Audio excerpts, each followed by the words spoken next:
My mom had had her stroke when I was a freshman, and there was a big question. Like, that was a very difficult time for me. Obviously, she was the hands-on parent.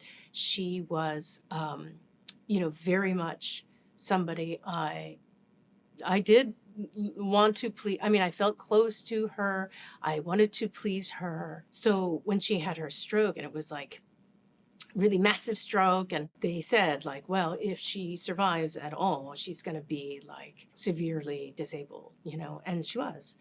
And I really questioned, like, what am I supposed to do? Like, because this was my first semester of freshman year, and it happened while we were home for winter break, right? It's a few days after Christmas. So it was just like that, my life changed. And obviously hers did too, and the whole family's did. I really questioned, like, am I supposed to go back to college? Because she was in the hospital for a week, she was in rehab for months, and I was just like, I just didn't know. Like, my mom almost died, and now she's severely disabled. What am I supposed to do? Like, am I supposed to quit college and take care of her? And I did go back, but I like reduced my schedule so that I was basically at school 3 days and then with my mom 4 days. I would take the train from New York to Wilmington, where her rehab facility was.